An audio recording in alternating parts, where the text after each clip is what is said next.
안녕하세요. 오늘도 자연살롱에 찾아주셔서 감사합니다. 50대 후반의 여성입니다. 어린 시절을 보내면서 힘들었던 시기가 있었어요. 제 부모님은 제가 초등학교 4학년 때 음주운전으로 인해 도로 사고에 휘말려 동일한 날 돌아가셨어요. 학교에서 연락을 받고 병원에 도착했을 때 이미 돌아가셨다는 의사 선생님의 말을 지금도 잊을 수 없어요. 그때부터 외할머니와 함께 살아왔는데 중학교 3학년 때 외할머니마저 돌아가셨죠. 할머니가 있었지만 외삼촌 가족들과 함께 끼어있는 저를 데리고 가신 것이었어요. 외할머니와 함께 지내던 할머니였어요. 외삼촌 두 분 모두 제가 할머니 집에 가는 걸 반대하지 않았어요. 모두가 생활이 여의치 않아서 어린이들, 중고등학생들은 또한 언니나 오빠들을 교육할 시간이 부족했기 때문입니다. 오히려 제가 할머니네 집에 가는 것을 안심했을 것 같았어요. 어린 마음에 친척들이 다른 사람들보다 날 불편하게 생각한다는 것이 상처였지만 저에게도 외삼촌 집에 있는 것이 불편했던 것 같아요. 제가 어려울 때 민감한 부분을 알고 있기 때문이겠지요. 할머니는 저에게 매우 잘해주셔서 어렵거나 불편한 일이 있을까봐 말을 조심하시는 것을 느낄 수 있었어요. 그러한 할머니의 배려는 말로 다 표현할 수 없을 만큼 감사했어요. 고마웠지만 그래도 부모님이랑 외할머니가 보고 싶은 날들이 많았어요. 저는 거의 매일 밤 잠자리에 들어서 숨을 죽이고 울곤 했어요. 할머니는 허리가 불편하셔서 움직이는 게 힘드실 때가 많았어요. 저는 눈치 있게 할머니가 힘드실 만한 일들을 미리 해놓곤 했죠. 고등학교에 들어가면서부터는 간단한 음식도 만들었고요. 우리 애들이 다 멀리 있어서 내가 아파도 잘 못 오는데 이렇게 인격이가 자식 노릇을 해주니 얼마나 고마운지 모르겠어요. 할머니는 무슨 그런 말을 해. 할머니 없었으면 나야말로 혼자 살거나 보육원 갔을지도 모르는데. 그럼 우리 서로 도와주는 거네. 미소를 지으며 가만히 내 머리를 쓰다듬는 할머니는 참으로 따뜻했어요. 인경아, 혹시 대학에 가면 집에서 나가려는 생각이 아니지, 할머니? 인경이 없으면 많이 허전한 것 같은데 그냥 여기서 살지 않을래? 할머니, 내가 있으니까 불편하지 않아요. 나는 할머니께 미안해서 그렇지요.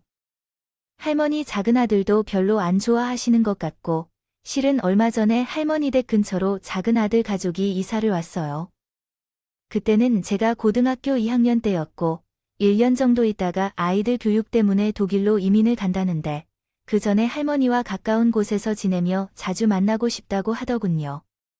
할머니 집도 꽤 넓어서 같이 지내도 될 것 같은데요.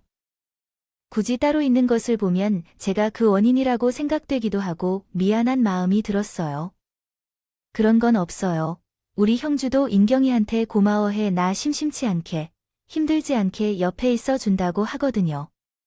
며느리들은 시어머니가 어렵잖아. 그래서 이 집에 안 들어온 거야. 걔들이 와도 신경 쓰지 말고 너 하던 대로 하면 돼. 할머니는 그렇게 제 마음이 편할 수 있게 많은 배려를 해주셨어요. 한 번은 토요일이라 학교가 일찍 끝나서 집에 들어오니 장남은 거실에서 TV를 보고 있었어요. 할머니는 부엌에서 칼국수를 만들고 계셨고 작은 아들은 떨떠름한 표정으로 저를 쳐다봤고 저는 꾸벅 인사를 한 후 빨리 부엌으로 가서 할머니를 도왔어요. 밥을 먹은 뒤에 제가 과일을 깎아 내놓고 설거지를 하고 있었는데 작은 아들이 제 옆에 슬쩍 와서 그릇을 정리하며 말했어요. 솔직히 남의 손주를 데려왔다고 해서 좀 걱정했었는데 이렇게 어머니를 도와주고 말동무가 되어주는 걸 보니 오히려 고마운 마음이 들어요. 큰 형제네도 아이들이 유학을 하느라 미국을 왔다 갔다 하여 자주 오지 않는데 어머니를 잘 부탁해야겠어요. 저도 감사해요. 제가 이상하게 생각하지 않아서요. 작은 아들은 싱긋 웃으며 제 머리를 쓰다듬었어요. 그 모습을 보니 역시 할머니가 인품이 좋으신 것 같아요. 자식들도 좋은가 보다. 그런 생각이 들었어요. 그리고 몇 주가 지나 일요일 새벽에 독서실에서 돌아왔을 때 할머니가 작은 아들 가족과 등산을 하고 돌아오겠다는 메모를 남겼어요. 전날 저녁부터 계속 독서실에서 공부를 하고 있었거든요. 식탁 위에 제가 먹을 계란 샌드위치를 만들어 놓고 있었고, 할머니께서 만들어주신 샌드위치를 먹으며 창밖을 내다보았는데, 검은 연기가 피어오르고 있었어요. 할머니 집은 단독주택이지만 마당에서 계단을 올라가야 현관이 있는 곳이었기 때문에 창문 위치가 좀 높았어요. 그래도 아무리 봐도 연기가 피어오르고 있는 것 같더라고요. 작은 아들이 있는 쪽이었어요. 저는 당장 뛰쳐나와서 세 개의 골목을 지나 연기가 나는 곳으로 힘껏 달려갔어요. 아니나 다를까, 작은 아들 집에서 불이 붙고 있었어요. 마당에서는 강아지가 도망갈 수 없어서 울고 있었고요. 앞뒤를 가리지 않고 길을 쓰고 높은 담을 엉금엉금 기어 올라가서 마당에 있는 장식용 돌들을 밟고 내려와 강아지를 안고 나왔어요. 그런 다음에 119에 신고를 했고요.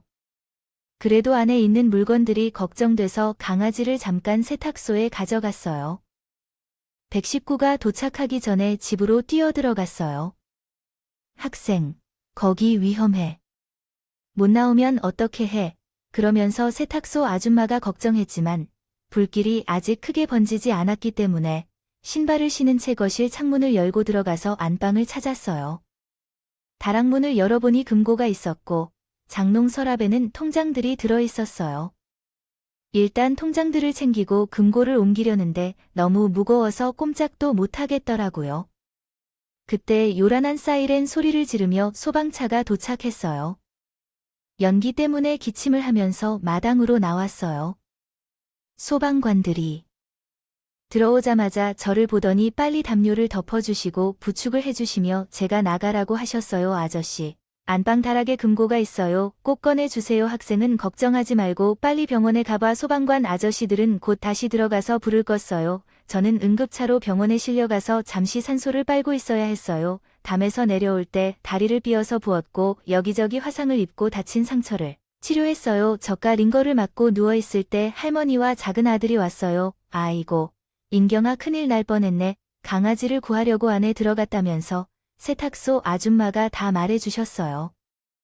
할머니가 눈물로 제 손을 쓰다듬으시던데 작은 아들에게 주머니에 넣어둔 통장들을 꺼내어 건넸어요. 여기, 이거예요. 서랍 안에 있었는데 급하게 가져왔더니 금고를 못 열겠대요. 작은 아들은 통장들을 받자마자 놀라 입을 벌리고 잠시 말을 못하더라고요. 아이고, 진짜로 은혜를 입은 것 같아. 이 통장들 다 어떻게 된 거지? 나에게서 받은 은혜에 비하면 아무것도 아니에요. 그런 말이 어디 있나 하니까 거의 인경이었다. 목숨이 위험했는데 인경아, 다음부터 이렇게 위험한 짓은 하면 안 돼.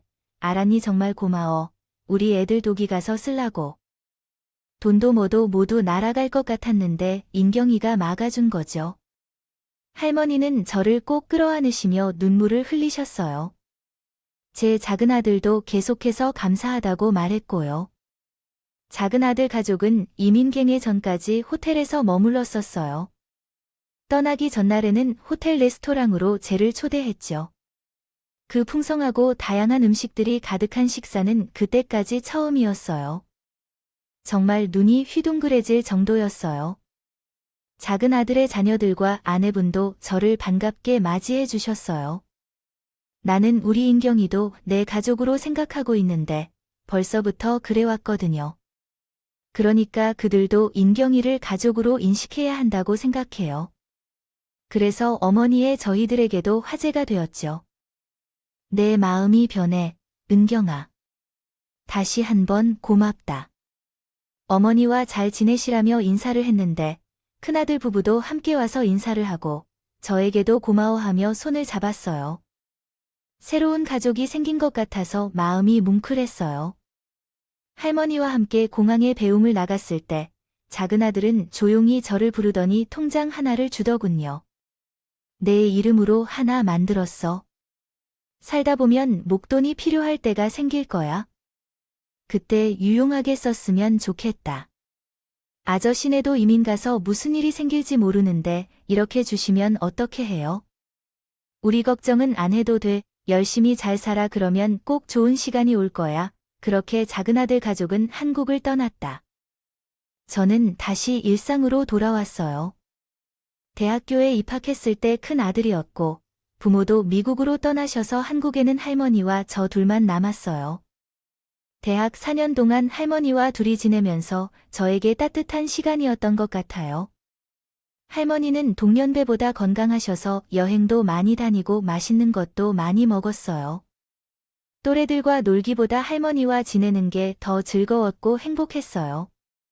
할머니는 제게 큰 행복을 주셨는데 제가 취직하고 사회생활을 시작하자 몸이 약해지셨어요. 한 번 비 오는 날 밖에 나갔다가 돌아오지 못하셔서 병원에 입원하신 후 폐렴으로 세상을 떠나셨어요.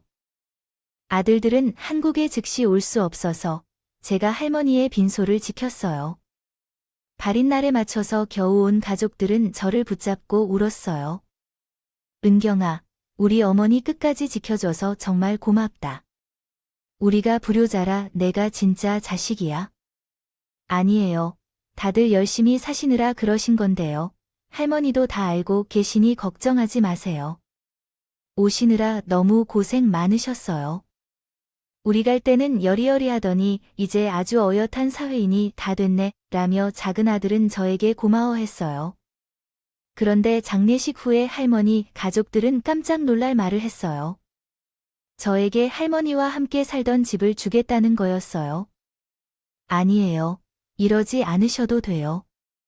제가 할머니와 함께 쌓인 많은 추억 때문에 이 집을 떠나기 싫긴 하지만 그래도 이 집에 입주할 만큼 큰 데서 염치 없이 어떻게 받아들여야 합니까?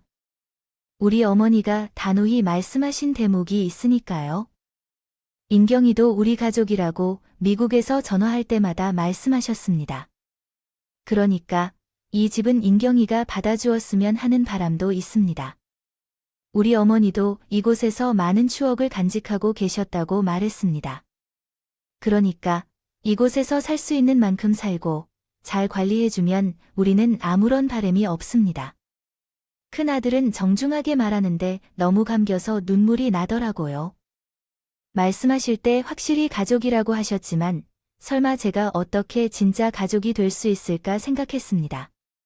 하지만 이렇게까지 신경 써주시고 저에게 이렇게 믿음직한 마음을 가지신다니 이 은혜를 어떻게 갚아야 할지 모르겠습니다. 내가 잘 살면 되는 게 우리에게도 보람을 준다는 거야? 내가 있어서 우리는 지금까지 어머니 걱정 없이 잘 살아왔잖아. 그것만으로도 너는 충분히 받을 자격이 있어. 라며 울먹이시면서 저를 격려해 주셨어요. 솔직히 제가 대학을 졸업해도 연락하지 않는 외삼촌들보다 할머니와 할머니, 가족들이 저에게 더 가깝게 느껴졌어요. 그리고 저도 이분들처럼 좋은 사람이 되겠다고 새삼 결심했죠. 회사를 1년 정도 더 다니고 나서 퇴사를 하고 이탈리아 식당을 열었어요. 할머니 가족들이 주신 돈과 그동안 아르바이트를 하며 모은 돈을 전부 합쳐서 대출을 많이 받지 않아도 되더라고요. 회사에서 점심을 먹으러 근처 식당들을 다니면서 계속 생각해 오던 것이었습니다.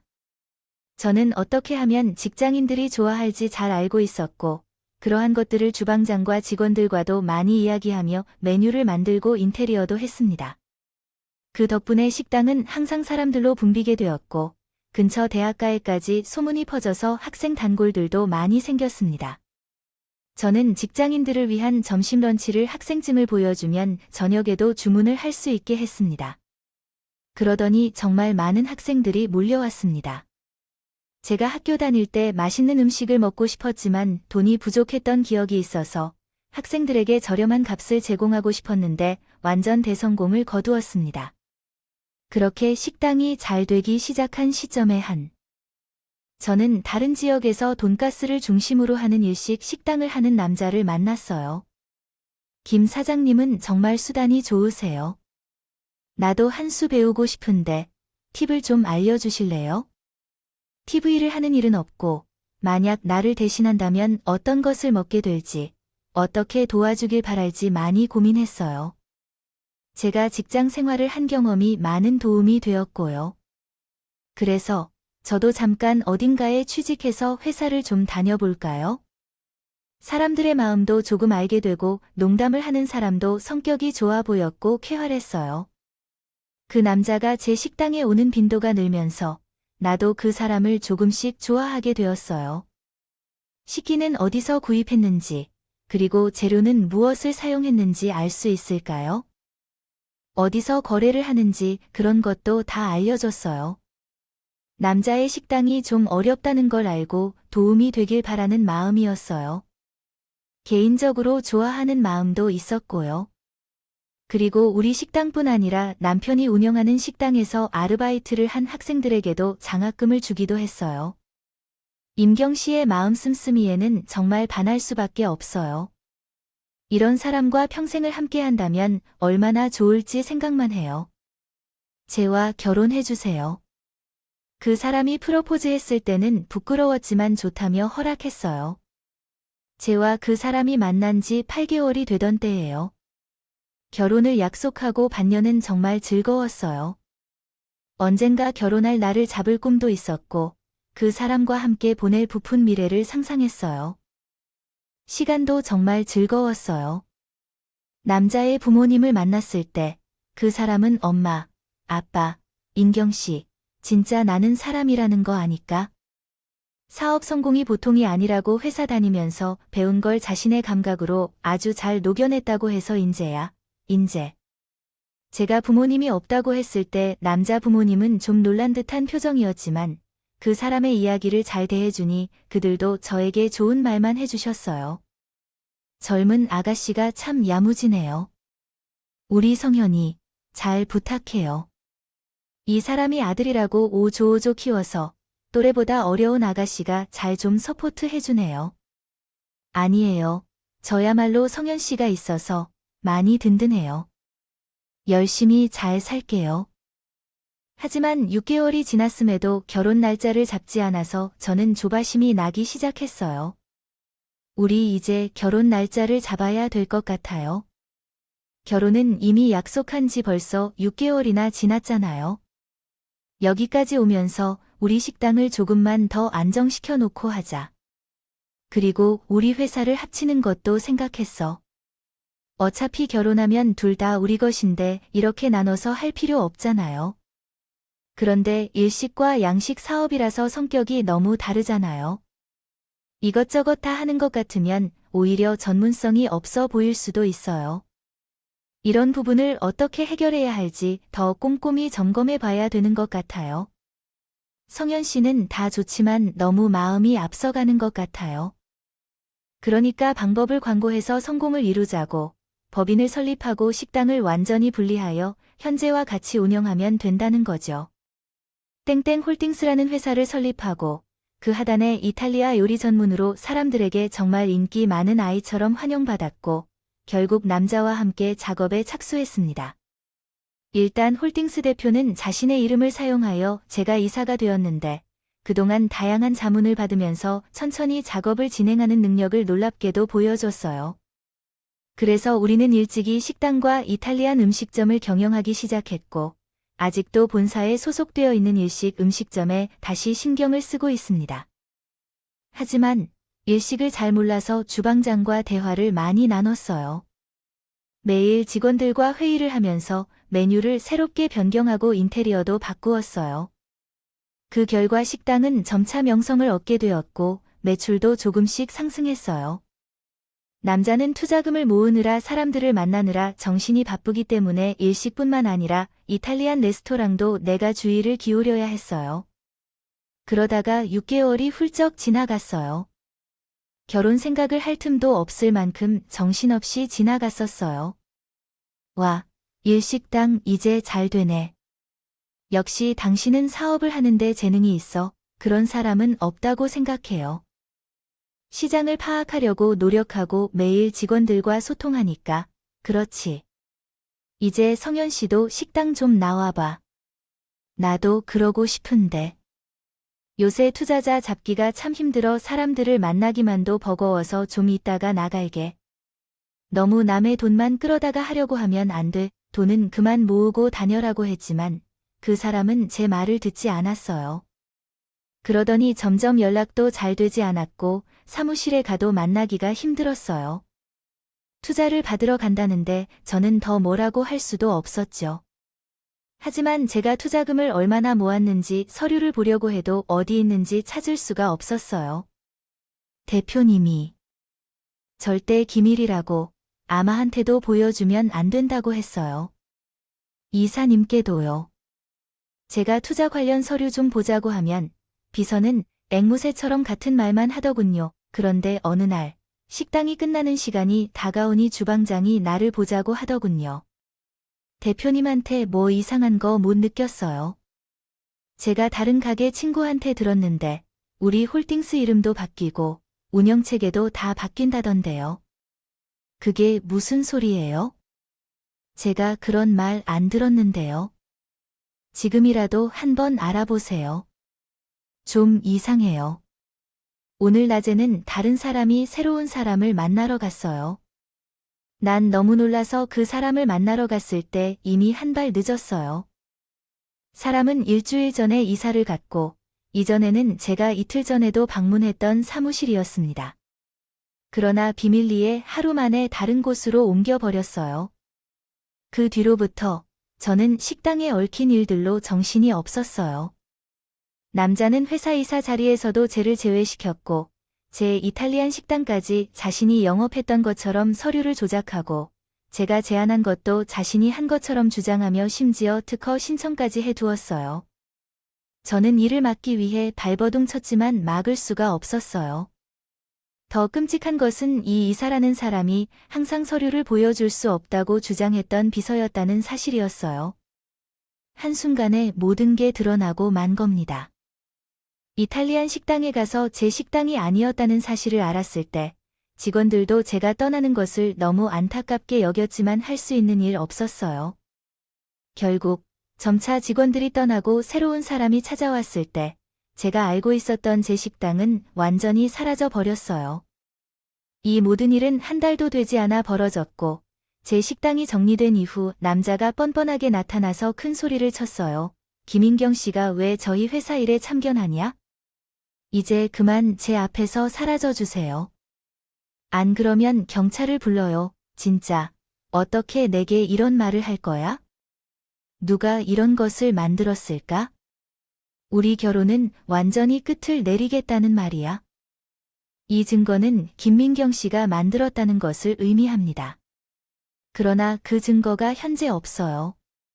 또한 김민경 씨는 꽤나 섬세한 사람이에요. 이윽고 부모님을 만나고 결혼하자고 먼저 말한 것도 당신이었는데 이성현 씨는 지금 무슨 말을 하는 건지 궁금하네요. 사람의 마음은 그런 법이에요. 한동안 좋았다가도 식을 수 있어요. 어쨌든 이만 나가주세요. 제가 운영하던 식당에서 쫓겨난 상황이라 안 좋아서 이대로는 안 될 것 같아서 밖에서 기다린 후 그 남자가 가는 곳을 쫓아갔어요. 그 사람은 부천의 고급 빌라로 들어가더군요. 저는 들어갈 방법이 없어서 밖에서 기다리고 있었죠. 잠시 후에 남자는 처음 보는 여자와 함께 나오는 걸 보았어요. 처음에는 너무 놀라했지만 나중에는 지켜보다 정신을 차리고 쫓아가려고 했지만 이미 두 사람은 어디론가 사라져 없어졌어요. 다음 날 다시 찾아갔더니 그 사람은 아침에 이사를 갔다고 했어요. 모든 것을 예상하고 계획한 것 같았어요. 어쩔 줄 몰라서 울기만 하는 제가 불쌍한 것 같았는지 빌라 관리소장이 저를 측은히 보더니 뒤를 살짝 불러주었어요. 내가 들었는데 그 사람들은 땡땡 호텔로 간다고 했다고 해요. 거기 한번 가봐요. 그래서 바로 땡땡 호텔 앞으로 가서 하염없이 남자를 기다렸어요. 이윽고 남자가 로비에 나타나자 제가 그 사람을 가로막았어요. 그 사람은 나를 노려보며 꿈쩍하지 않고 오히려 짜증을 표해했어요. 그는 내게 덤비며 외친다고 하네요. 탐정을 고용했냐고? 아니면 흥신소? 완전 스토커네요. 이놈. 그러자 호텔 직원을 불러 큰 소리로 하는 여자가 있었습니다. 헤어지자고 했더니 나를 사랑한다며 계속해서 따라다니는데 이러면 내가 못 견디겠어요. 난 결혼할 여자도 있는데 이 여자 때문에 못 살겠다니까요. 누군가 경찰에 신고 좀 부탁해요. 저는 그대로 말도 못하고 호텔에서 내쫓겼고 다른 방법을 찾던 중 마지막으로 남자의 어머니에게 연락했죠. 하지만 그녀 또한 대단했어요. 10년, 20년을 살면서도 헤어지는 게 당연한데 뭘 1, 2년 사귀다가 헤어지는 거니? 부모에게까지 연락해서 뭘 어떻게 해달라고 하는 건 참 답답한 사람이에요. 나는 회사를 창업한 게 이예요. 그것을 이렇게 빼앗으면 안 되겠죠. 아가씨, 우리 아들이 얼마나 열심히 돈을 모았는데 식당에서 음식만 파는 것은 사업이 아니잖아. 말도 안 되는 소리야. 그만 좀 하고 꺼져줘. 확실히 경찰서에 가기 전에 그만하라고 해. 그러던 중에 남자 아버지의 목소리가 들렸어요. 이래서 늘 피해자인 줄 알고 말이야. 왜냐면 성현이랑 헤어진다고 했단 말이야. 이 사람들은 아이의 환경과로부터 많은 영향을 받아요. 그래서 구하는 만나는 것은 아무 문제 없어. 아이의 부모가 상식이나 교양이 없어서 그런 거야? 나는 자신이 속은 줄 모르고 처음부터 다스리길 희망하고 나에게 접근한 것을 깨달았어요.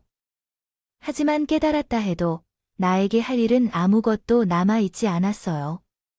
그 사람의 말대로 모든 증거도 없었고 돈을 받아 운영했던 대표가 남자였으니 나는 완전히 모든 것을 빼앗겼어요. 얼마 동안 거의 폐인처럼 살았어요. 모든 게 귀찮았고 사람들을 만나기 싫었어요. 가끔 알고 있는 척하는 사람을 보면 괜히 화가 나고요. 그러던 어느 날 길에서 한 남자가 여자를 괴롭히는 남자를 쫓아가서 지켜주는 모습을 목격했어요. 일이 자신과 관련 없는 상황에서 온 힘을 다해 도움을 준 거였어요. 저러고 살아도 소용이 없을 텐데 라며 중얼거리던 도중 갑자기 할머니와 할머니, 가족들이 눈앞에 아른거렸어요. 제가 잘 산다면 늘 격려해 주시고 저한테 기꺼이 도와주신 할머니와 할머니 가족들이 괜찮다고 하는 것 같았어요. 할머니가 쟤를 안아주던 일도 떠올랐고 그날 밤 할머니 방에 오랜만에 들어가서 할머니의 사진을 안고 펑펑 울었어요. 할머니 너무 그리워요. 할머니, 좀 도와주세요. 그렇게 밤을 울다 보니 다시 뭐든 해보자는 마음이 생기더군요. 마치 할머니가 제게 힘을 주신 것만 같았어요. 이후 할머니 집을 담보로 대출을 하려고 했습니다.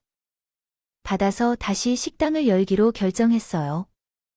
이번에는 대학가에서 작은 자리를 얻어서 처음부터 시작하기로 했고 마음을 다잡았어요.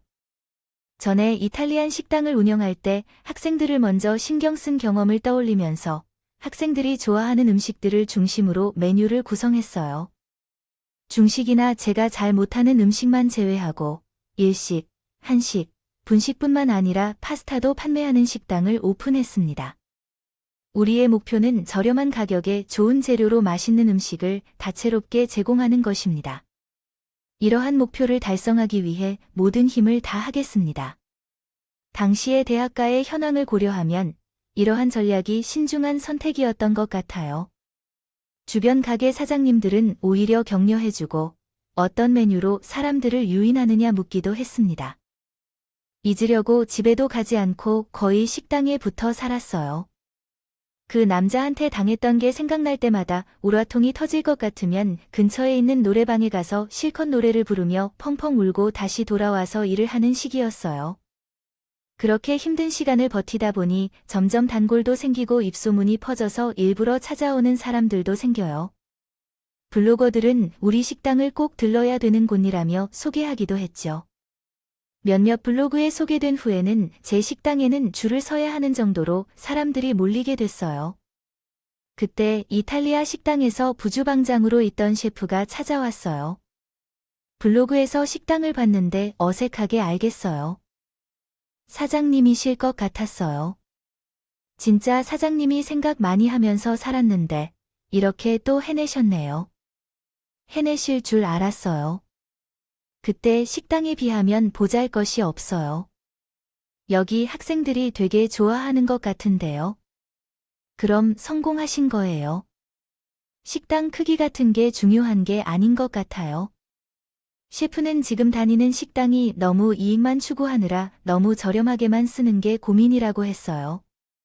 사장님이 전에 그 대표한테 당하신 게 있어서 말씀드리기 죄송스러운데 저랑 한번 이탈리안 식당도 다시 해보실래요? 대신에 계약서도 확실히 써놓고 공정도 다 받고요. 법적인 장치를 다 해놓으면 사장님도 마음이 편하실 텐데요. 저는 생각해보겠다고 하고요. 셰프가 말한 사실을 확인해 보았습니다. 실제로 셰프가 있는 레스토랑의 사장은 너무 수익만을 생각하여 음식의 질이 떨어지는데 달콤한 그럴듯하게 해서 블로그에 좋은 평을 얻어 매상을 올리고 있습니다. 셰프의 이야기를 믿을 만한 주방장한테까지 확인해 보았습니다.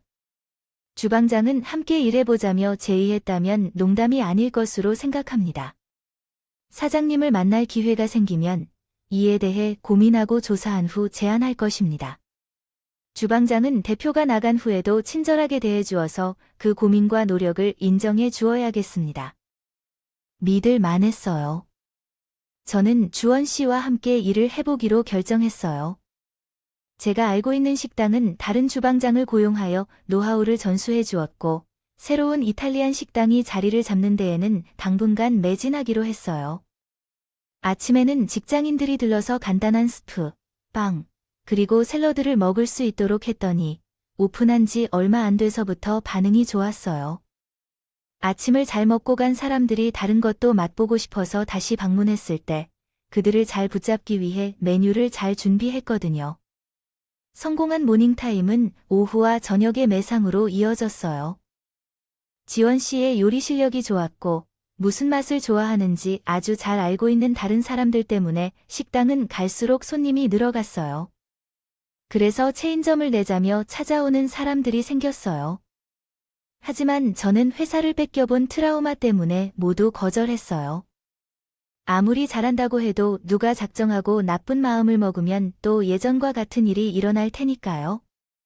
그래서 주원 씨와 함께 둘만의 힘으로 식당을 운영하고 키우는 것도 자금이 충분해지면 하기로 했어요. 이미 그렇게 당한 적이 있었으니까요. 이와 같은 결정을 한 것은 저희가 그 남자한테 속았고 4년 정도가 지난 시점이었어요. 정말 반가운 소식을 들었어요. 독일에 계셨던 할머니의 작은 아들 가족이 한국에 오신다는 거였어요. 저는 바로 배웅을 하러 공항에 나갔고 작은 아들분은 저를 보고 반갑게 인사를 청했어요.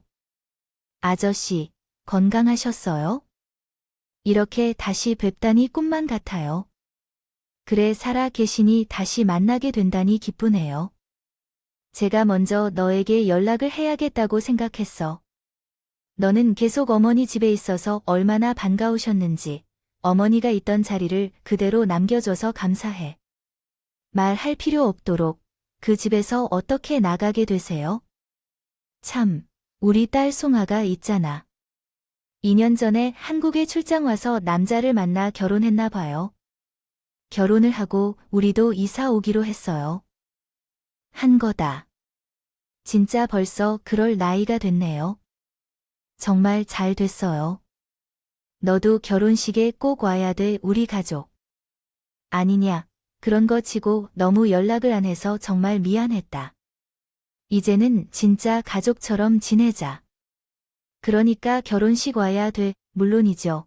오지 말라고 해도 갈 거예요. 축의금 잔뜩 들고요. 아니야, 그런 거 바라지도 않아. 넌 우리 가족 속에 같이 앉을 거야. 어머니도 내가 거기 있으면 정말 좋아하실 거다. 근데, 인경이 너는 결혼을 왜 안 했어? 예전에 왜요? 결혼할 사람이 있다고 언급하지 않았었어요. 한 번 연락했을 때는 그래왔거든요. 제가 서름에 빠져서 그동안 있던 일을 이야기했고 작은 아들님이 차가 잔뜩 나서 만나기만 하면 가만두지 않겠다고 말씀하셨어요. 미안해요. 우리가 먹고 살기에 정신을 못 쏟아줘서 우리가 연락을 못해서 내가 그런 일을 당한 걸 모를 수도 있었네요. 아니야. 제가 처리할 일이 있는 게 아니에요. 이제부터는 가까이 사는데 자주 뵐 거예요. 그리고 주원 씨도 작은 아들님과 인사를 나누고 우리 식당에 초대해서 조용한 귀국 파티도 열었어요. 드디어 결혼식 날이 왔어요. 저는 고운 한복을 입고 비싼 상점에서 입었어요. 머리도 하고 메이크업도 했어요. 너무 시간이 걸려 다른 데에 가야 할까 생각하다가 혹시 도울 일이 없을까 하고 결혼식장으로 먼저 갔어요. 그런데 신랑 측에 있는 혼주를 보고 경악했어요. 그 사람은 제 식당을 빼앗은 남자의 부모였어요. 분노로 몸이 덜덜 떨리면서 잠시 그 자리를 떠나 정신을 차리려고 심호흡을 하며 진정시켰어요. 잠시 후에 신랑이 예복을 입고 로비에 오는데 그 남자를 만났어요.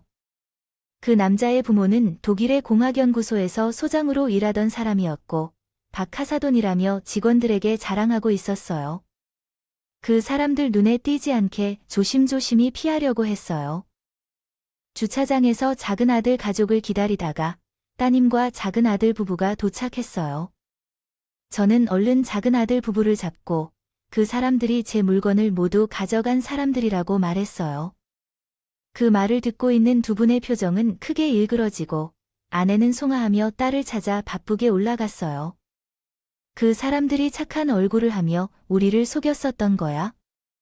그리고 내 레스토랑을 빼앗겼을 때 그 사람을 찾아갔을 때 여자가 있었어요. 작은 아들 부부는 험악한 표정을 지으며 먼저 올라가라며 어딘가 전화를 걸었어요. 저는 올라가서 한쪽에 숨어 있는데 그 남자와 그의 부모님은 싱글싱글하게 신전에 계셔서 사람들과 이야기하느라 바쁘셨어요. 하지만 결혼식 시작 시간이 되었음에도 불구하고 신부가 나타나지 않자 식장이 시끄럽게 되었습니다. 사람들이 불만을 터뜨리며 왜 아직 시작하지 않느냐고 묻더니 남자가 한마디씩 말하려 했지만 신부가 있는 대기실로 가려 하는데 직원들이 막았고 그 사람은 왜 그러는지 모르겠다고 계속해서 물었습니다. 이때 사복 차림의 두 남자를 비롯해 뒤를 이어 제복을 입은 순경들이 식장 안으로 들어왔습니다. 이성현 씨, 당신은 사기 혐의로 긴급 체포당했습니다. 명시된 권리를 행사할 수 있으며 변호사를 선임할 수 있습니다. 진술은 자신에게 불리하게 적응할 수 있다고 말했습니다. 우리와 함께 서로 도움이 되어야 하는데 이게 무슨 상황인가요? 갑자기 무슨 일을 하자는 거예요? 그런데 남자가 소리를 치며 두 형사를 때릴 것처럼 대들었을 때 제가 남자 앞에 나타났어요. 남자와 부모님은 쟤를 보고 턱이 떨리며 몸을 떨고 계셨어요. 형사님, 전 증인이에요. 5년 전, 아니 4년 반 정도 전에 저한테 결혼해 달라고 하고 제 식당을 모두 가져가 버린 분이에요. 서류 위조까지 한 그분 때문에 제가 손도 못 대고 피해를 입었거든요. 그런데 사랑하는 동생까지 이런 일을 겪도록 내버려 둘 순 없잖아요. 동생인가요? 번뜩이던 동생이라고요? 그러자 작은 아들만이 나타났어요. 인경이는 우리 소중한 가족이에요. 비록 우리와 섞이지 않았지만 그녀는 우리에게 무엇보다 소중한 존재라고 할 수 있어. 너는 그런 우리 인경이를 속이고 이제는 우리 송아 언니까지 넘버 형사님. 당장 이놈과 그 부모들도 다 속아서 먹여주세요. 형사와 제복을 입은 순경들이 그 남자와 부모들을 끌어내렸어. 그러자 남자의 어머니는 울부짖는 소리로 소리쳤어요. 거짓말이야. 모두 다 거짓말이야. 형사님, 사돈어른 제 코아예요. 그 놈에게 속은 거야. 우리 아들은 정당하게 식당을 운영한 거예요. 사도들을 좀 말려주세요. 장인어른 승아 씨의 아니라고 말합니다. 제발, 인경아, 나를 살려주세요. 내가 아저씨 가족을 속여 나를 속였다고 한다면 그것은 알아주겠지만 너는 진짜 용서받지 못할 짓을 했어. 알겠어. 그걸 이제야 깨달았어. 심각성을 깨달은 남자 아버지가 끌려가지 않도록 제 손을 잡았어요. 아가씨, 미안해요. 우리가 잘못했습니다. 우리를 용서해주세요. 사돈을 용서해주세요. 제 이야기를 들어주세요. 하지만 경찰은 세 사람을 끌고 나갔고 결혼식장은 아수라장이 되었어요. 괜히 제 잘못 때문에 두 분을 창피하게 만들어 죄송해요. 아니, 안경아네, 덕분에 우리 송어가 인생을 망치는 일을 막은 거야. 너는 정말 천사인 것 같아. 너가 우리를 몇 번째 가족을 찾는 건가요? 라며 아저씨는 제 목을 감싸 안으며 눈물을 흘렸다. 그 후 남자는 결혼 사기 혐의가 입증되었다고 해요. 종화 씨를 만난 후 남자는 사업을 확장하고 빠져나갈 계획을 세웠다고 합니다. 식당은 이미 파산한 지 오래되어 있었고 의류 업종을 영위하고 있었어요. 어떻게 또 옷을 손댔는지 그런 점을 보면 사기를 치는 수배라는 능력자인 모양입니다. 송화 씨는 충격을 받고 한동안 남자를 만나지 않았지만 해외에서 좋은 남자를 만나 국제 결혼을 했어요. 저 또한 그 자리에 참석했죠. 남자와 그 부모는 실형을 선고받고 복역을 마친 후 그들이 어디로 갔는지에 대한 후속 이야기는 듣지 못했습니다. 저는 주원 씨와 결혼해서 할머니와 함께요. 집에서 살면서 계속 할머니 가족분들과 좋은 인연을 이어가고 있습니다. 제 이야기는 여기까지예요. 제 긴 이야기 들어주신 분들, 다들 행운이 넘치시고 건강하고 즐겁게 지내시길 빕니다. 감사합니다. 여러분, 사연 댓글에 응원과 현명한 조언 부탁드립니다. 좋아요와 구독은 저에게 큰 힘이 됩니다. 오늘도 좋은 일 가득하세요.